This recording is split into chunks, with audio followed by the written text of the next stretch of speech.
recovery. Yes, today I have a very special person here with me, but before I do the introduction, like you know my name, Oluwataye Alajumoke, and today we'll be having a wonderful topic. It's going to be an interactive session, so I wanted you to sit down, grab a pen, grab your paper, and definitely I wanted you to pick one or two points from today's session. So I will be introducing my special guest today as we'll be having our wonderful session. And today with me, I have a very beautiful young lady. Her name is Olubanke Akimolayo. Yes, Olubanke Akimolayo. Good afternoon, Banke. Good afternoon. Thank you very much for having me. Oh, it's a pleasure. Thank you for honoring me. Thank you. I really appreciate it. Okay, so today, our topic for today is why do people find it difficult to pay their debt? Yes. Do you think it's even possible for people to find it difficult to pay their debt? Trust me, you're going to learn one or two things as Banker will be, giving me those hints on why people find it very difficult, or even not very difficult, difficult basically to, pay their debts, be debt free. So we will be starting right now. Banker, the topic says, why do people find it difficult to pay debt? Do you think it's even possible for people to not be able to pay their debts? You are in debt, you borrow money, you need to pay back. Like, is it possible for people to find it difficult not to pay back? Yes, I think it is very, very possible for people to find it difficult to pay their debt. Okay. Because people enter into debt for various reasons. Okay. Sometimes these reasons are reasonable, okay, and sometimes they are unreasonable. Oh. And when people enter into debt, they sometimes have the enthusiasm to pay back. They have the intentions to pay back, but things go south. Oh, so it's actually very possible for someone out there to be finding it very difficult to pay the debt, not because they don't want to pay back, but because of one or two reasons. Yes. Okay, so going forward, what reason, what factor will have actually make someone not to pay their debt back? Like, let me think as a layman. I'm owing you, and could there be that big reasons? Of course, I know I borrowed money from you. So could there be that one special reason for me not to be able to pay, to refund the money back to you? What factor do you think can affect me not paying back? Well, there are very many factors that could hinder a person from paying back their debt. Okay. However, the most common ones are the interest rates, the income of the person in question, the debtor in question, and sometimes by way of unforeseen circumstances such as incapacitation, by death, by sicknesses, and all of that. Okay, so I want you to please expatiate more on the interest platform. Like, you mean interest? Could it be that, okay, I borrowed 5,000 naira from you and I have to pay back with an higher amount, and could it be that it could actually affect me because the higher amount you're asking me to pay back, I can't afford it? Or can you just try to, give me a clearer understanding on why interest affects or hinder me not to pay my debt back? Yes, well, usually when financial institutions give out debt, they expect a particular percentage, they call it interest rate, to come back to them as benefits for borrowing you this amount of money. However, it is common for this interest rate to sometimes be outrageous in terms of that it is big, it is too much. When you ask people to borrow you, for example, I ask you to borrow me 100,000 naira, and then you are asking me that if I want to pay you back, I should give you 50%. Oh, that's huge. As interest. I definitely I won't be able to afford that. Yes. So I mean, what does the person even want to use the money to do that would give the person 50% interest rate? Or let's be more realistic. Let's go to what we usually see. We see 35%, 40%. I mean, that means whatever I want to use to do. I mean, look at certain yes. If I want to use it to import biros, am I sure I'm going to get enough profits to remove your interest rates. These our interest rates are not realistic most of the times, and as well sometimes when they are even realistic, people get stuck because, as D. Ain said in his book, he said, if you want to hide something from a black man, put it in a book. You would see a contract. They would make contracts that are very, very voluminous. They are big. They are very long, and at the end of the day, people would not read them. Of course, they would not. I personally would not. I'm collecting the why would I go and read contract? I'll just agree, Jerry. Yeah. Agree and move on. All I need is the money because I just want to solve my problem. So are you saying that because people don't read these things, they also get stuck at the long run? Yes, because there are things, if you want to look at it from the as a legal minded person, you would know that whatsoever you put your signatures on is binding on you. You would always be bound by what you have accepted. So when a person says that I agree for, let's say for example, when the clickbait, I would say clickbait because these are just ways to attract people. They attract them saying that this particular loan you'll be paying back 10% interest. But at the end of the day, the 10%, when you open the actual contract or agreement, you will see 10% on reducing balance. Wow. So this would mean that every month, whatever is left, you pay another 10%. So at the end of the day, this is 36.7%. So if you are paying three times, so definitely you're having three stages to pay your percentage. Like, okay, you pay the first payment, the balance left from the first payment, you're still coming back to pay the same 10%. That's pretty much. Of course, I will not be able to afford it. Yes. So let me chip something in. Our dear viewers out there, I believe you're learning one or two things. Interest rates is actually one of the factors that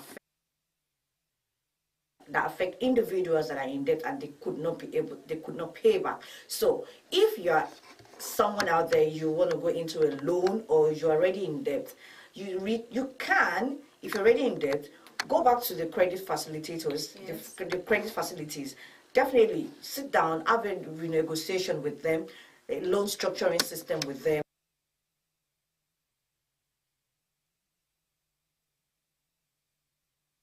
Pay back free. But in instances whereby you are not going to a loan or you want to source for fund for emergency use and there's a contract binding, please and please take your time to read it well and understand. If you don't understand, get someone who is learned, who can help you to explain it to you so that you won't fall into the bait. Okay, so Olubanke, you also mentioned income. Yes. So how can income be a factor? As I said earlier, sometimes people borrow money reasonably and unreasonably. Okay. Sometimes when the borrower is borrowing the money, he doesn't look at his income and compare them to what it is that you would have to pay back. Do the reasons why you are borrowing the money, does it yield any form of profit for you to pay the money back? If you are borrowing money to buy shoes, for instance, is that shoe going to realize money for you? Or better still, do you have an income that has existed before the time that you are going to borrow money? Say if you are borrowing the money and you are a salary earner,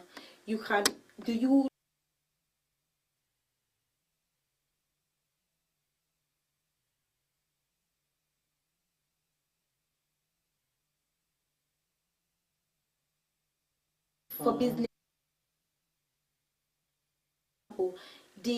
the business, have they sat down to look at, compared it to the profit expecting? The assurance. Are they sure that they are going to get back the money that they are borrowing? As well as the unemployment. There is most persons that are borrowing money. There are student loans as well. Okay. Some people borrow money to go through school. So when you were doing this money, of course you didn't have any income and nobody is blaming you for that. However, when you have graduated, you would start. There are instances where institutions that are going to employ look at your existing loan levels, and they're like, this person will become a liability for them. Oh, is it possible? Yes, it is. Okay. Yes, it is. It is a few institutions that do this, but it exists. Wow. So the loan rate could affect getting unemployment. So if there is no way for the person to pay, how then would the debts be paid off? So your source of livelihood, your income, your current situation can also be a factor to why someone can pay back.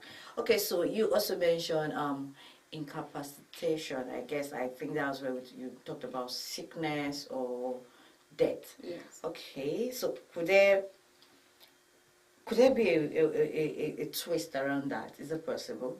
Yes. When a person is incapacitated by way of death, say for unforeseen circumstances, when a person is taking out loans, the person was not planning to die. Okay. However, this loan, this debt will pass to their estate. Sometimes there is no estate, there's no house or property to sell to pay this debt. They are lacking of these things, so this debt falls on their next of kin. So this nest of kin that are probably even babies, they are young people, they grew up into debt, and the interest rates will not wait for them. They end up, they don't have income, and sometimes even when they are adults, they don't have enough income to clear off the bill because it has grown. Because it has grown, and sometimes when the children or the nest of kin of these people, maybe siblings, are already adults, they probably have their own debts that they were trying to pay. So it's obviously difficult to pay these debts back. So it's possible when for somebody to inherit debt. Yes, you can inherit debt. Please, I don't want to inherit debt. So let me go and check. Let me go and check very well. I don't want, because I have my own, so I don't want to inherit debt. So that one is a scary aspect. Yes. That one is scary. So, are there viewers out there? I believe you're enjoying this conversation, and I believe you're picking one or two things. Like Olubanke has said, reasons why people find it difficult. She has talked about the interest rate. She has talked about the income, your surviving, capability, what you have at hand, and also for those people that fell sick or that died and they left this kind of problems for their wards, and which they don't know of. So, my viewers out there, I would say one or two things. And please look into, have a proper consideration before making that decision to go into any form of loans. Either student loan, either mortgage, that's housing loan, even either financial, like you want to borrow money for your business. Because even for business sake, you don't know if the business is going to survive. You don't know, you're not sure, it's risky you want to take. So I want to advise you, please take calm and check it out very well. So Olubanke, without not wasting much of our time, are there any other, you said we have the common ones, that's the common reason. So what other factors, what other reasons can make someone not to pay off the debt? I would say bankruptcy. Okay. When we say somebody has gone bankrupt, there is a failed business attached. Okay. So usually, these failed businesses, they are unable to pay back debts that they've accrued in order to keep the business going. So sometimes it is even the debt that weighs on them that makes their business to fail. So at the end of the day, this debt becomes difficult to pay. Becomes bad. Bankruptcy. Wow, I'm following. I'm liking this conversation. Okay, so other points. Okay, so I would say one point that I know eats people and it's very difficult to say is that sometimes behavior also goes to meet the reasons why people find it difficult to pay up debt. Did you just say behavior? How? Well, people's behavioral attributes goes to the core of whether when they took the loans, they had the intention to pay back. Okay. Because believe it or not, there are people out there that take loans and do not intend to pay it back. They are chronic debtors. Sorry, I'm not criticizing anyone out there, but of course we know that there are people out there that you've actually taken loan that is long long due, like loans of 2001, 2002, and you're still having that loan piled up in 2022. Oh, come on. It's you're not gonna tell me you've not been eating for the past, that's how many years, like 20 something years? No, of course. You won't tell me you've not been going out, you've not been having accommodation on yourself, you've not been looking good, and yet you're out there owing someone. And this kind of people, there are people that owes in millions, not even thousands. You see them and they will be living fine. Like, I wonder how. So what kind of behavioral attributes can that be when you're holding somebody's money with you for years? It has to do with mindset, with the mindset. It has to do with people that know how the system works and are ready to cheat it. You know, when there are loopholes or lacunas in a system, there are some people that would look at it and would decide that this is how I am going to extort this system. The system of loan giving and debt recovery has so many loopholes, which we hope that someday our legislatures would help us to curb them. However, in the time being, we just hope that people in their hearts would consider to repay. Yes, think about their debt, their creditors, because the people that are giving you money, they gave it out of a willing heart. You probably told them a story. Now let's leave the people that are high on top, the people that borrow money for high businesses and all that, intend to just roll the cost of the loopholes in the law. Now let's look at between you and I. You came to me. You said borrow me money, and you said you don't have something, you need it for something, and I also needed that money. However, I gave that money to you because you said you needed it more than me.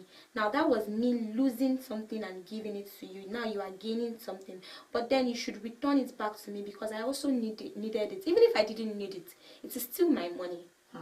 Even if I wanted to just use to buy shoes or vanity, it is still my money. I worked hard for it. You should pay it back. So when I say behavioral things, it has to do with that. It has to do with people's determination, dedication to paying it off. You see people slacking behind. They just share, is it interest? Let it accrue. I will pay. I will pay eventually. I'll pay next month. I'll pay next month. Yeah, and I know some people that will tell me even the country is owing. So yeah. It's a common slang, but actually, which is actually very bad, very very bad. You know, yes. We understand that, okay, the situation or at the moment where you need the money might not be really what you planned for. You needed it urgently, and at least consider the person that actually also dip his or her hand into his pocket to actually give you that money. That money could have been a better benefit for that person too. But people just feel selfish and decide to hold it and be like, there's nothing you're gonna do about it. And you know, this kind of loan, I feel all this kind of people, they definitely have something to hold on to. Maybe when you gave out the money, there was no contract signed. It was just mouth to mouth, and at the end of the day, you say you are going to court. I'm very sure that even the judge will ask you, where's your proof that you borrowed money? Of course. And if you can't tender such things, definitely they will just let it go. Well, I also think that behavioral attributes could go as long as people's ability to plan forward, because when a person ends up taking loans, you see people that are in the habit of trying to reduce the interest rate of one loan, and then they borrow another loan to quench another loan. It happens. Oh, really? Yes, it does. That people would take a loan to quench another loan. Say, for example, they took loan from this bank, then they discovered that, okay, the interest in that bank is more, then they quench it. Sometimes these people are pushed to add corners. However, if they had foresight, yes, people are in a hurry. Child is probably sick. There are unfortunate things that probably happened. However, if you would just take 2 seconds to look, you wouldn't fall into that kind of a deep pit that you would have to put yourself in even a deeper pit to solve. Because even the one you are running into is probably even worse. A person that is not calm in the first time, what is the chances that you become the second time? Of course, from frying pan to fire, like the way my friends would tell me, don't jump from frying pan to fire. Of course, which I always, every time I come on here, I always advise you out there that don't even try to use a loan to pay off another loan. You're just giving yourself additional pressure, additional stress, because while you're thinking on, okay, you just want to pay up this loan. You don't know if the new loan you are going into, if it's going to be easy or if it's going to be hard, or if it's going to be, or even and something can happen by on the way when you already have your plan drawn out that yes, by month end I'm paying this money, and then the next thing they just call you from home, so person is sick. Of course, you have to just be like, okay, I will sort for this loan later and offset the person that is sick. And while you are doing that, maybe the other loan is already getting due. Somebody will now introduce, oh, this app, they give you money within 24 hours. You can get the money, you can pay. You borrow that one too, you pay this one. You will not be on and off. You will kill yourself now. But my dear viewers, I just want to tell you that don't try to use one loan to clear another loan. It's so simple and so easy. Look at everything before you go into it and be sure. If you're using it for business, be sure. And if you're using it for maybe something that you didn't plan for, of course, trust God, like what someone would always tell me. Trust God and be determined and work towards repaying them. And if you can, walk up to the loan facilities. Have a one-on-one conversation with them. They are human beings like you. They will listen. And if there's going to be a time set limit, of course they will. And if the contract you sign, if they tell you, okay, the interest will keep on increasing, then you can work on, okay, can you help me with a repayment plan? And by then, you're getting yourself out of the whole mess of debt. Okay, so which other points do you have to talk about? I'll talk about, under behavioral attributes, I'll talk about people who take loans and they have it in mind that they are going to run away. Is it possible? Yes, it is. That one is fine. Please don't go and do that. Okay, so explain how. Okay, so there are instances where a person that has taken loan knows that people that take large loans out of large institutions, they know that they could either hide the money or hide themselves. Say, for example, they hide the money behind companies abroad. Okay.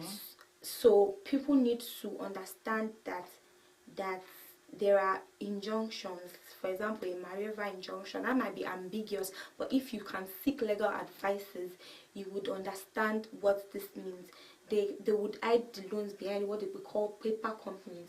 Wow. These companies don't exist, so they will just put the money in the back, or they will keep it in their houses. Say let's look at what is going on with the CBN asking all of us to drop money that they want to change the currency. Now there are monies that are coming up. I saw a Naira, I saw a 500 Naira note that was so clean, and it was produced in 2007. Well done. It was produced in 2007, meaning that this money was hidden somewhere. 2007, not spent. Yeah, because they know they can. This goes to general notes, but then bringing it back to loans. This is just the mindset of people. They just know they can abscond. They know they can hide. They know they can hide the money or themselves. You can leave this country or come back, and nobody is going to. There is nothing on your passport or in the embassies that questions. In this country that you're about to leave, is there a loan you have abandoned in this country?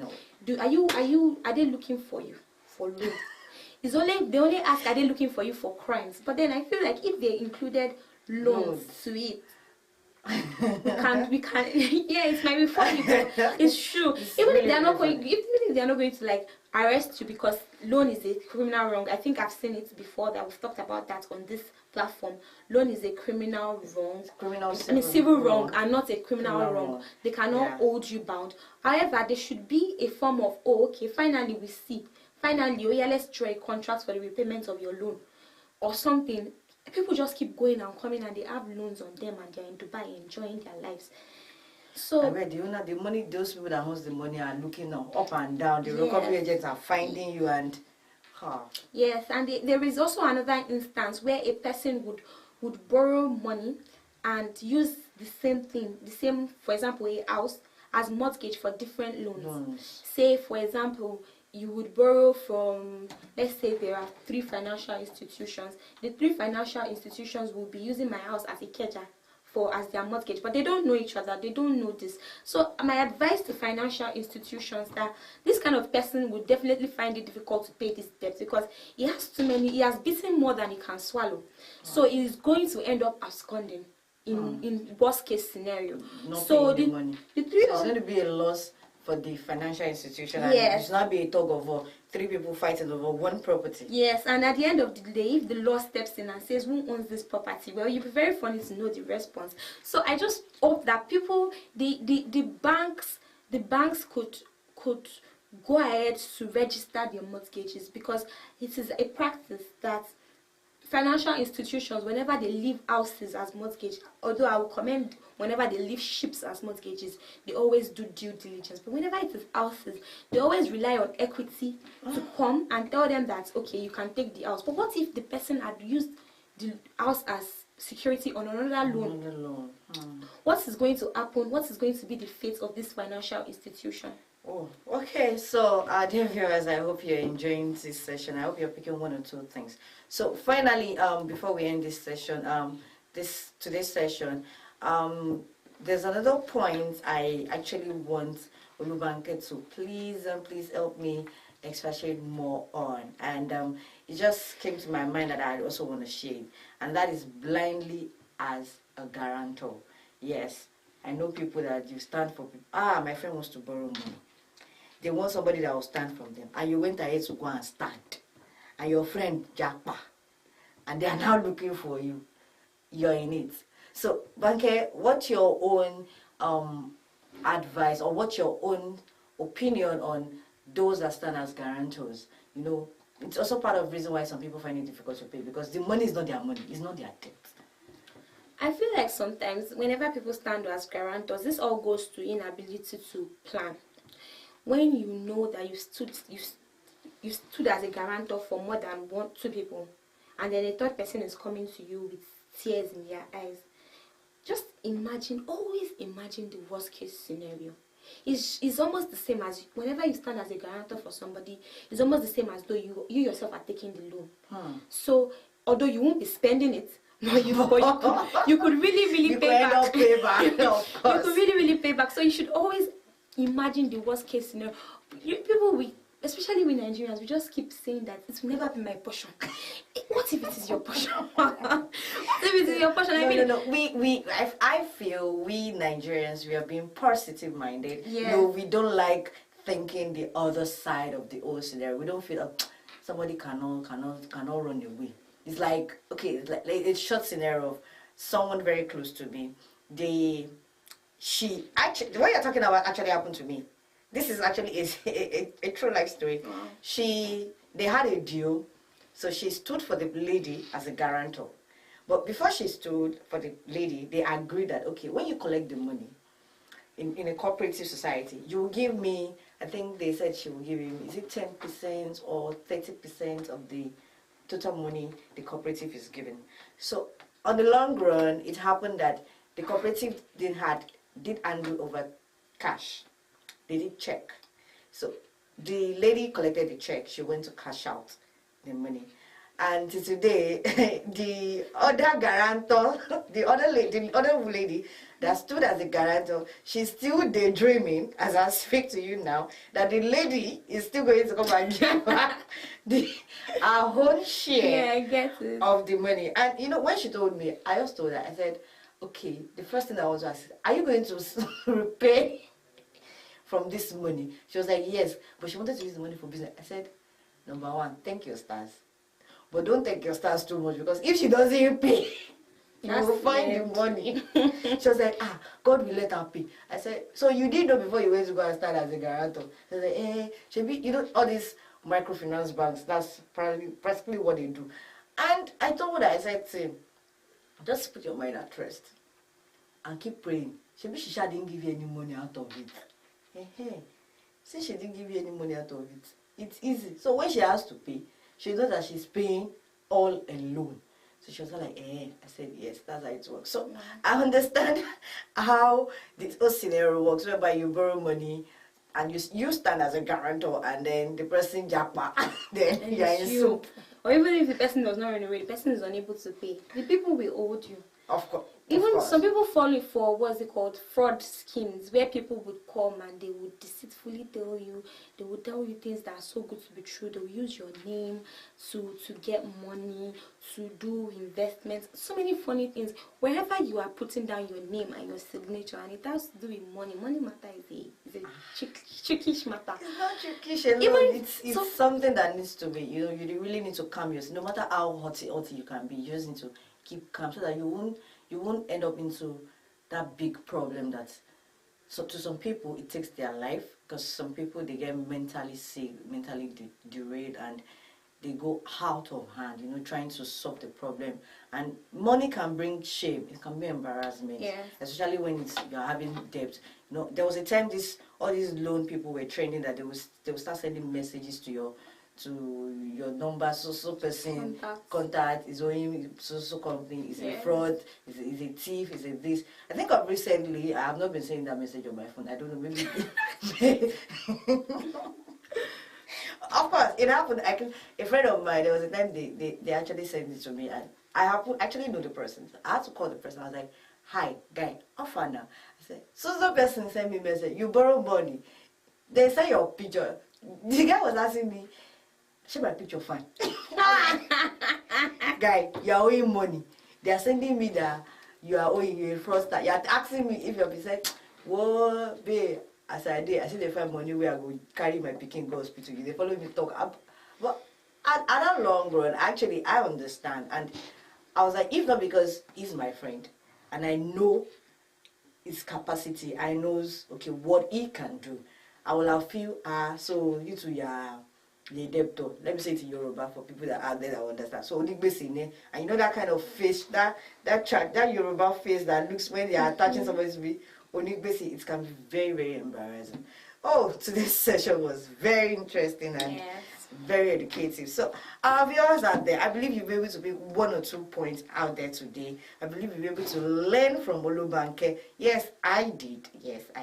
So for more information, you can log into www.lawascent.com to read more about legal implications taking a bank loan. For you that you want to go to take bank loan, you can read more on legal implications of being a guarantor. It's very, very important for you out there who wants to put down your signature in a paper. And also there are other more articles for you that is helpful, that is educative, that you can go there and read. Trust me, you'll find the one that suits you. Even for business owners, you'll find the one that suits you.